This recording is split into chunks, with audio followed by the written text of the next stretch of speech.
Everyone, I am Kavita. Welcome back to another video. आज की video में हम नेशनल एजुकेशन पॉलिसी के बारे में स्टडी करेंगे। इस वीडियो में मैं आपको बताऊंगी कि कौन से चेंजेस किए गए हैं और वो चेंजेस कब से लागू हो जाएंगे। ठीक है, बट उसके पहले मैं आप सभी को थैंक यू बोलना चाहूँगी। उन्होंने भी मेरा चैनल सब्सक्राइब किया है, उनको थैंक यू सो मच मुझे मोटिवेट करने के लिए।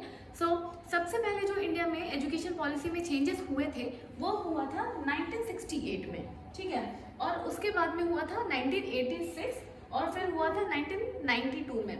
बट ये जो चेंजेस हुआ था 1992 में वो बहुत माइनर चेंजेस थे, तो वो ज़्यादा नोटिसेबल नहीं हुआ था, ज़्यादा ध्यान नहीं दिया गया उस पर। और उसके बाद में जो चेंजेस हुए हैं 2020 में वो या तो 2022 से या 2023 से 2022 या 2023 से लागू हो जाएगा। अगर कोरोना जल्दी से निपट गया तो हो सकता है 2022 में ही ये लागू हो जाए। ये एजुकेशन में जो चेंजेस आया है उसके साथ में जो बदलाव हुआ है वो क्या हुआ है कि जो ministry of human resources development था गवर्नमेंट ऑफ इंडिया का, उनका नाम बदल कर सीधा मिनिस्ट्री ऑफ एजुकेशन रख दिया, जो सीधे ही एजुकेशन को सिर्फ देखेगा। ठीक है, तो ये सबसे बड़ा एक चेंज है। देखते हैं क्या क्या चेंजेस लाए हुए हैं। तो सबसे पहले जो प्रोग्राम था वो क्या था, वो 10+2 प्रोग्राम था। 10+2 का प्रोग्राम का मतलब होता है आप क्लास 1 में जब जाते हो, क्लास 1 से लेके आप 10 तक की पढ़ाई करते हो, उसके बाद में आप क्लास 11 में और फिर क्लास 12 में जाते हो। ठीक है, और उसका एज क्या होता है, जब आप 6 साल के होते हो तब से आप पढ़ाई करना शुरू करते हो, तब आप जाते हो क्लास 1 में और वहाँ से आप कंटिन्यू पढ़ते हो क्लास 12 तक।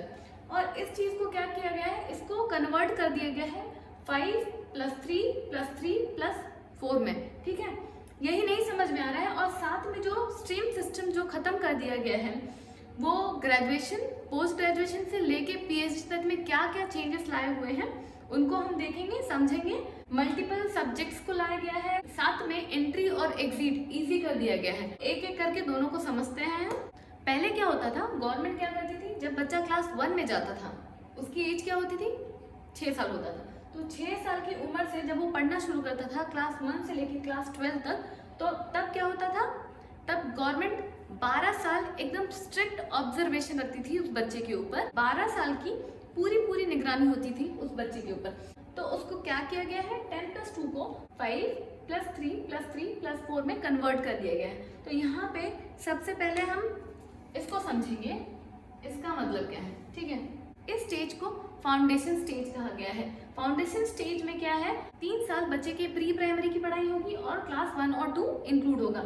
इस तरीके से क्या होगा, ये फाउंडेशन स्टेज कंप्लीट हो जाएगा। गवर्नमेंट बोल दी है ये 5 साल आप बच्चों को सिर्फ खेल कूद के जरिए ही पढ़ाइए। आप अब उनके ऊपर से जो बुक का जो बोझ है उसे हल्का कर दो। इससे क्या होगा, बच्चा एंजॉय करेगा, वो पेंटिंग करेगा, सैंड के साथ खेलेगा, वो बहुत सारे अदर एक्टिविटीज जो गेम के थ्रू बच्चे लर्न करते हैं, सीखते हैं, समझते हैं, वो सारी चीजें बच्चे इस स्टेज पे करेंगे, फाउंडेशन स्टेज पे। तो इस तरीके से फाउंडेशन स्टेज में प्री प्राइमरी के 3 साल और क्लास 1-2 कवर होंगे और ये होगा आपका 5 साल का फाउंडेशन स्टेज।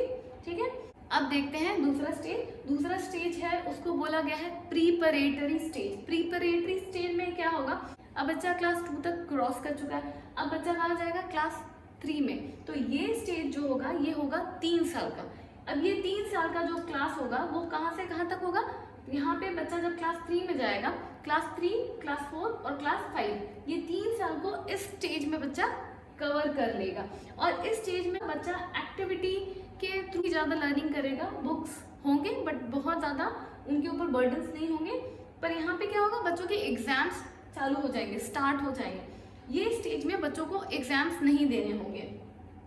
और इस स्टेज में जो सबसे बड़ा चेंजेस किया गया है, जो भी लैंग्वेज में बच्चा कंफर्टेबल है आप उनको उस लैंग्वेज में पढ़ाइए। मीन्स जो भी वहाँ की लोकल लैंग्वेज है या आपके नेशनल लैंग्वेज हिंदी, आप उसमें पढ़ाएंगे। जैसे बच्चा अगर महाराष्ट्र से है तो उसको आप मराठी में पढ़ाइए, यदि बच्चा पंजाब से है उसको पंजाबी में पढ़ाइए, गुजरात से है तो उसको गुजराती में पढ़ाइए। क्या होता है कि इस एज में बच्चे अपने भाषा में, अपनी मातृभाषा में बहुत जल्दी से सीख लेते हैं और सीखने की चाह बहुत होती है इस उम्र में। तो इसी के लिए गवर्नमेंट क्या कहती है कि आप उन्हें उनकी लैंग्वेज में पढ़ाइए। हालांकि इससे एक ड्रॉबैक ये होगा, इससे ये नुकसान ही है, बच्चों का जो इंग्लिश लैंग्वेज को लेके जो दूरी होगी वो बढ़ जाएगी। ठीक है, तो ये होगा आपका प्रिपरेटरी स्टेज, सेकंड स्टेज। यहाँ पे आप क्लास 5 तक पास हो चुका होगा। तो ये स्टेज भी कवर हो गया। अब हम जाएंगे नेक्स्ट स्टेज पे, मतलब अगले तीसरे साल के लिए, अगला तीसरा साल, ये जो नेक्स्ट 3 साल है इसमें क्या होगा, ये स्टेज को नाम दिया गया है मिडल स्टेज। अब जब बच्चा क्लास 3, 4 और 5 क्रॉस कर दिया है, अब ये जो स्टेज होगा इसमें बच्चा कौन से क्लास से गया हुआ होगा, वो क्लास 6, 7 और 8, ये 3 क्लास को कवर करेगा। ये स्टेज भी 3 साल का होगा। हमने पिछले वाले स्टेज में देखा है। अब वो स्टेज में क्या था, बच्चे की एग्जाम्स लेना शुरू हो जाएंगे। अब जब वो पिछले ही स्टेज में एग्जाम्स देना शुरू करेगा, इस स्टेज में क्या क्या चेंजेस हैं वो देखते हैं हम।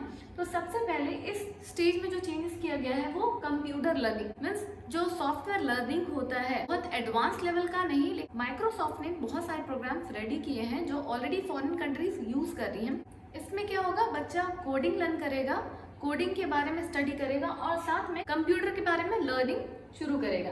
साथ में वोकेशनल लर्निंग एक सबसे बेस्ट चीज़ किया है ये वाले स्टेज में। वोकेशनल लर्निंग का मतलब होता है, अगर कोई भी चीज़ में बच्चे की दिलचस्पी है, कोई लड़की है सिलाई सीखना चाहती है या कुकिंग सीखना चाहती है तो वो चीज़ सीख सकती है। कोई बच्चा है जो फर्नीचर बनाना सीखना चाहता है, लकड़ी की चीज़ें सीखना चाहता है, तो वो किसी एक्सपर्ट के अंडर में जाके ये इंटर्नशिप भी कर सकते हैं। तो ये एक बहुत अच्छी चीज़ की है। क्यों? क्योंकि प्रैक्टिकल लर्निंग सबसे बेस्ट होता है। बच्चे इस एज में, बच्चा पैसे कमाने के लिए नहीं पढ़ाई करता है, इसमें क्या है, वो बस उसे इच्छा है, उसे चाह है और वो चीज़ करना उसे पसंद है, तो वो क्या करता है, वो पूरे इंटरेस्ट के साथ में उस चीज़ों को सीखता है। मुझे ऐसा लगता है पर्सनली ये बहुत अच्छी चीज़ की गई है। साथ में इसमें चेंजेस नहीं किए गए हैं, मैथ, साइंस और आर्ट्स ये भी उनको स्टडी करना है। साथ में इस स्टेज में बच्चे को एक इंडियन लैंग्वेज भी कंपलसरी स्टडी करना होगा, जैसे हिंदी, मराठी, पंजाबी, गुजराती। तो ये बहुत अच्छी चीज़ है मिडिल स्टेज की। अब हम चलते हैं नेक्स्ट स्टेज है 4 साल का। 4th स्टेज जो है ये, इसको नाम दिया गया है सेकेंडरी स्टेज। इस स्टेज में अब क्या होगा, अब पिछले स्टेज में आपने क्लास 8 तक कवर कर लिया था, ठीक है। अब इस स्टेज में आप क्लास 9, 10th, 11th, 12th ये 4 साल को आप कवर करोगे इस स्टेज में, और इस स्टेज का नाम है सेकेंडरी स्टेज। अब इस स्टेज में सबसे बड़ा जो चेंजेस किया गया है, पहले आप जब क्लास 10th पास आउट करते थे, सब आपसे पूछते थे कि अब आप आगे जाके क्या पढ़ना चाहेंगे, साइंस पढ़ेंगे, कॉमर्स पढ़ेंगे या आर्ट्स पढ़ेंगे। तो हमको क्लियरली कुछ पता नहीं होता था कि एक्चुअली सब्जेक्ट्स में क्या पढ़ाई करनी है, क्योंकि उन सब्जेक्ट्स से रूबरू हम हुए ही नहीं होते हैं, तो हमको उसके बारे में कोई खास जानकारी नहीं रहती हमारे पास में। अब वो चीज़ को ख़त्म कर दिया गया है। अब यहाँ पे क्या कहा गया है, अब स्ट्रीम सिस्टम नहीं होगा। अगर बच्चा बायो पढ़ रहा है तो वो अकाउंट्स भी पढ़ सकता है, वो हिस्ट्री और ज्योग्राफी भी पढ़ सकता है। मीन्स अब जो सिस्टम किया गया है वो आपको बोला गया है कि आप मल्टीपल सब्जेक्ट चूज कर सकते हो। आपको जो सब्जेक्ट्स पसंद है आप वो सब्जेक्ट सिलेक्ट करके आप वो सब्जेक्ट पढ़ो। तो अब जो बच्चे होंगे जो अब पढ़ाई करेंगे वो बहुत ही लकी होंगे, क्योंकि अब वो अपने फेवरेट सब्जेक्ट्स के साथ में स्टडी कर सकते हैं। ये स्टेज जो होगा वो बच्चे की क्रिटिकल थिंकिंग की स्टेज होगी। पहले क्या होता था, बच्चों को याद कराया जाता था कि हाँ गांधी जी ने ये किया था, बड़े नरम दिल के थे, कभी किसी के साथ में अनबन नहीं करते थे, कठोर शब्द नहीं बोलते थे। बट हाँ, अब क्या सिखाया जाएगा कि बच्चे को ये सोचना है, गांधी जी अगर वैसे नहीं होके, अगर वो बहुत सख्त होते, अगर वो वॉरियर होते, फाइटर होते और उन्होंने बहुत लड़ाई की होती, तब क्या होता। तो अब इस स्टेज पे बच्चे की क्रिटिकल थिंकिंग डेवलप होगी, उनकी थिंकिंग डेवलप करेंगे। साथ में सबसे एक अच्छी बात क्या होगी, इस स्टेज में बच्चा फॉरेन लैंग्वेज पढ़ेगा। फॉरेन लैंग्वेज जैसे रशियन, जर्मनी, फ्रेंच, कोई भी एक फॉरेन लैंग्वेज जो उसे पसंद होगा वो उस लैंग्वेज को इस स्टेज में पढ़ सकता है, सेकेंडरी स्टेज में। अगर हम देखें स्टार्टिंग से स्टेज 1st, 2nd, 3rd और 4th से, इसको अगर आप टोटल करते हो 5 + 3 + 3 + 4 कितना होता है, 15। पहले क्या होता था, गवर्नमेंट 12 साल निगरानी रखती थी, पर अब गवर्नमेंट क्या बोल रही है, नहीं, वो शुरुआत से ही बच्चे पे ध्यान देगी। बच्चा जब स्कूल में एडमिशन ले ले, क्लास नर्सरी में उसकी उम्र होगी 3 साल। 3 साल की उम्र से लेके वो जब तक स्टेज 4 तक आएगा तब तक अब क्या होगा, गवर्नमेंट उस पर निगरानी रखेगी, ध्यान रखेगी। ठीक है, तो इसको हमने समझ लिया। अब हम देखते हैं ग्रेजुएशन वाला पार्ट। अब समझेंगे हम ग्रेजुएशन को, ध्यान से सुनिएगा, ठीक है। ग्रेजुएशन पहले जो होता था वो 3 साल का होता था, अब जो ग्रेजुएशन है वो 4 साल का कर दिया गया है। पहले जो ग्रेजुएशन होता था उसमें क्या होता था, कि लोग पूछते थे ना आपको कि आप कौन से स्ट्रीम से ग्रेजुएशन किए हो, तो लोग बताते थे BSc, BCom, BA। अब जो डिग्री है इसमें क्या होगा, मल्टीपल सब्जेक्ट्स ला दिए गए हैं, मल्टीपल सब्जेक्ट्स ला दिए हैं। जैसे बफर सिस्टम हो गया कि आपको जो इच्छा आप वो सब्जेक्ट लेके आप स्टडी कर सकते हो, ठीक है। तो अब वो चीज़ें तो ख़त्म ही हो गई हैं। अब हम देखते हैं कि ग्रेजुएशन में जब आप पहला साल स्टडी करते हो, जब आप पहला 1 साल पूरा करते हो ग्रेजुएशन में, तो वहाँ पे क्या है, आपको सर्टिफिकेट देंगे और वो सर्टिफिकेट में लिखा होगा ग्रेजुएट, ठीक है। पहले क्या होता था, आप 1 या 2 साल पढ़ लेते थे तो आपको कोई सर्टिफिकेट नहीं मिलती थी, आपकी डिग्री कोई काम की नहीं होती थी। पर अब ऐसा नहीं होगा। जब आप 2 साल कंप्लीट करते हो तो आपको मिलता है ग्रेजुएशन डिप्लोमा। तो इस तरीके से क्या हुआ कि समझो आपके पास पैसे नहीं है या आपका पढ़ने का इच्छा नहीं है, तो आप बीच में छोड़ दिए, आप कहीं काम करने गए और कुछ साल बाद, 2-4 साल बाद में आपको लगता है नहीं, मुझे अपनी पढ़ाई पूरी करनी चाहिए। और पहले क्या होता था कि आपको शुरुआत से एडमिशन लेना पड़ता था अगर आपने बीच में छोड़ दिया है। बट अब क्या है, जहाँ से आपने ड्रॉप किया है, जहाँ आप छोड़े हो, आप वहीं से कंटिन्यू करते हो। अब आप क्या करोगे, आप डायरेक्टली 3rd ईयर में एडमिशन लोगे और 3rd ईयर की डिग्री जैसे ही आप कंप्लीट करोगे तो आपको जो सर्टिफिकेट मिलता है उसमें लिखता है ग्रेजुएशन डिग्री, ठीक है। अब ये हो गई आपका 3 साल का ग्रेजुएशन, जैसे आप पहले करते थे सेम वही है, बस यहाँ पे खाली मल्टीपल सब्जेक्ट्स को ऐड कर दिया है। साथ में अगर आप पढ़ाई को कंटिन्यू रखना चाहते हो, आगे पढ़ना चाहते हो, तो आपको 1 साल और पढ़ना होगा और तब आपको जो सर्टिफिकेट मिलेगा उसे बोला जाएगा ग्रेजुएट रिसर्च। अब क्या होगा, समझो आपको कोई जॉब के लिए ऑफर मिला है और उसमें ग्रेजुएशन का डिमांड है, तो आप तो सोचोगे यार इसमें तो 4-4 डिग्री दी हुई है, 4-4 ग्रेजुएशन दिया है, मुझे कौन सा ग्रेजुएशन बताना चाहिए। तो यहाँ पे आपको कंफ्यूज नहीं होना है। अगर आपको जॉब के लिए ग्रेजुएशन पूछा जा रहा है तो आप वहाँ पे ये 3 साल कंप्लीट जब हो जाओगे तभी आप एलिजिबल हो जाओगे जॉब के लिए या कोई भी कॉम्पिटिटिव एग्जाम्स के लिए। और अगर आप आगे स्टडी करना चाहते हो तो उसके लिए आपको क्या करना होगा, 4 साल का ग्रेजुएशन करना होगा। रही बात पीजी की, पोस्ट ग्रेजुएशन की, पोस्ट ग्रेजुएशन या तो 1 साल का होगा या तो 2 साल का होगा। कैसे, मैं बताती हूँ आपको। जैसे अगर आपने 4 साल की पढ़ाई कर ली है तो आपको यहाँ पे पोस्ट ग्रेजुएशन खाली 1 साल का करना होगा, पोस्ट ग्रेजुएशन खाली 1 साल का करना होगा। अगर आपने 3 साल में छोड़ दिया और आपको पढ़ने की इच्छा नहीं रही, आप सोचो 4 साल बाद में वापस आने के बाद में नहीं, अब मुझे पोस्ट ग्रेजुएशन करना है, तब आपको 2 साल का पोस्ट ग्रेजुएशन करना होगा। तो ऐसा नहीं है कि आपने ये यहाँ पे छोड़ दिया तो आपको इसमें फ़ायदा मिलेगा, ऐसा कुछ नहीं है। गवर्नमेंट बोलती है नहीं, किसी के साथ में भी भेदभाव नहीं होगा, हर किसी को इक्वल ट्रीटमेंट मिलेगी।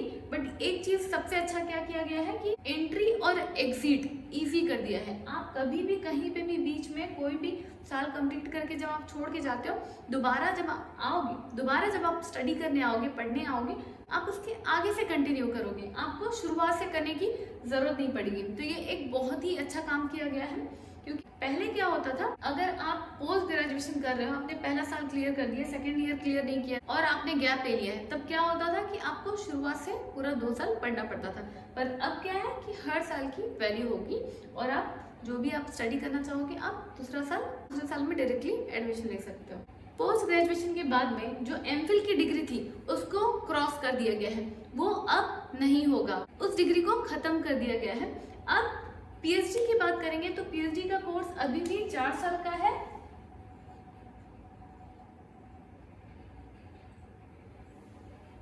और इसमें कुछ खास बदलाव नहीं किए गए हैं। अभी गवर्नमेंट क्या की है, सिर्फ इम्पोर्टेंट चीज़ों को डिस्प्ले की है, बहुत सारे चीज़ों को अभी डिटेल में नहीं बताया गया है। तो इनको हम आगे जैसे कुछ और आएगा तो उसको भी समझेंगे हम। तो इस तरीके से ग्रेजुएशन, पोस्ट ग्रेजुएशन और पीएचडी का कोर्स होगा। कुछ पॉजिटिव और कुछ नेगेटिव पॉइंट देखते हैं नेशनल एजुकेशन पॉलिसी के।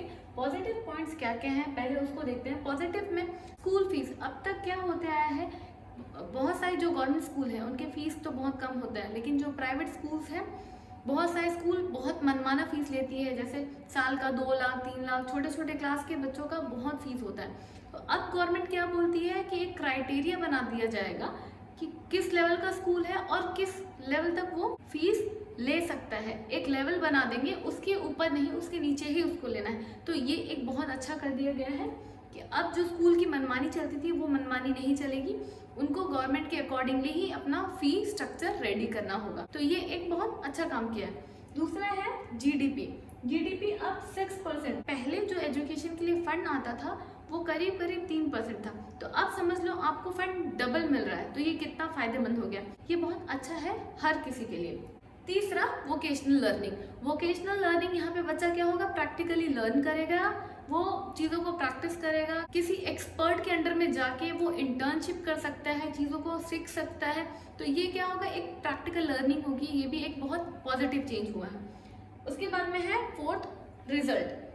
अभी तक जो रिजल्ट बनते थे वो स्कूल रेडी करता था, टीचर्स रेडी करते थे, बट अब जो रिजल्ट बनेगा वो यहाँ पे बच्चे को खुद भी पूछा जाएगा कि आप अपने आप को कितना मार्क्स देते हो, आप कहाँ स्टैंड करते हो, आपको क्या लगता है आप कहाँ किस लेवल पे हो। कुछ पॉइंट्स दिए जाएंगे, उस पॉइंट्स के हेल्प से बच्चे अपने आप को ग्रेड करेंगे।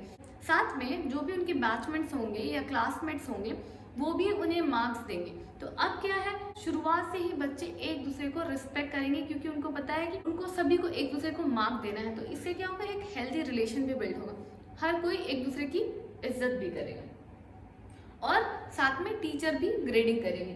तो अब जो रिजल्ट पैटर्न है वो बहुत चेंज हो चुका है। तो इसको एग्जैक्टली ड्रॉ किया हुआ नहीं बताया गया है अभी, लेकिन पर रफली इसको डिस्प्ले कर दिया गया है कि अब जो रिजल्ट है वो पहले की तरह नहीं होगा। अब वो रिजल्ट होगा जिसमें बच्चा खुद को भी असिस्ट करेगा, खुद को भी असेसमेंट करेगा, साथ में उसके फ्रेंड्स भी करेंगे और उसके टीचर भी करेंगे। फिफ्थ है फॉरेन यूनिवर्सिटी। अब आपकी कंट्री में क्या है, फॉरेन यूनिवर्सिटी भी आ सकती है, जैसे ऑक्सफोर्ड। टॉप 50 यूनिवर्सिटीज़ हैं वो आपकी कंट्री में आके अपने स्कूल्स खोल सकते हैं। ये एक बहुत अच्छा हुआ है, इसमें बच्चों को कंपटीशन मिलेगा, लर्निंग मिलेगी उनके साथ में। तो ये मुझे लगता है ये बहुत अच्छा किया गया है। लेकिन कोई भी अनाप शनाप यूनिवर्सिटी नहीं आएगी, जो टॉप है वही है, जो टॉप 50 में आता है वही आने वाला है। उसके बाद में सिक्स्थ है डिपार्टमेंट। अब क्या है, सारे चीज़ों को डिवाइड कर दिया जाएगा। जैसे बच्चों का जो सिलेबस होगा वो एक दूसरे जगह रेडी होगा, उनके जो रिजल्ट्स हैं वो कहीं और दूसरे डिपार्टमेंट में बनेगा, जो टीचर्स की सैलरी होगी दूसरे डिपार्टमेंट से उनको पे की जाएगी। इस तरीके से क्या है, एक डिपार्टमेंट कर दिया गया है जो सारी चीज़ों को हैंडल करेगा। उसके बाद में 7th पॉजिटिव पॉइंट है टीचर्स के लिए जो अब ट्रेनिंग होगी वो 4 साल का होगा। बहुत सारे टीचर जो होते हैं वो बहुत पढ़े होते हैं, पर उनको पता नहीं होता है कि एक्चुअल में बच्चों को डील कैसे करना है। बच्चे क्लास में बैठना नहीं चाहते हैं, बोर हो जाते हैं, उनको लगता है बस किसी तरीके से बस पीरियड खत्म हो, टीचर चली जाए और वो भी अपने आप में बिजी हो जाए। टीचर की जो ट्रेनिंग है उसमें अब टीचर को ये सिखाया जाएगा कि टीचर हर सब्जेक्ट को इंटरेस्टिंग वे से बच्चों को पढ़ाना सीखे। कोई भी सब्जेक्ट में बच्चे बोर नहीं हो, वो पूरे इंटरेस्ट के साथ में सब्जेक्ट को एंजॉय करें, उस लेवल की टीचर की ट्रेनिंग होगी। नेगेटिव क्या है, नेगेटिव सबसे पहले एक तो इंग्लिश है, इंग्लिश का इम्पोर्टेंस पूरा कम कर दिया गया है, जो कि मुझे लगता है कि वो अगर स्टार्टिंग से लर्निंग नहीं रखेंगे इंग्लिश की तो वो इस लैंग्वेज को लेके दूरी बना सकते हैं। दूसरा है सेंट्रल, टीचर का जो भी प्रोग्राम होगा या सिलेबस होगा वो पूरी तरीके से सेंट्रल बॉडी डिजाइन करेगी। तो ये दो चीज़ें मुझे पर्सनली लगा है कि ये नेगेटिव पॉइंट्स हैं। आई होप आपको समझ में आया होगा नेशनल एजुकेशन पॉलिसी क्या है। जल्द ही दूसरे वीडियो में मिलेंगे, पसंद आया हो तो लाइक ज़रूर कीजिएगा, मेरे चैनल को सब्सक्राइब करना नहीं भूलेंगे। मिलते हैं अगले वीडियो में, बाय।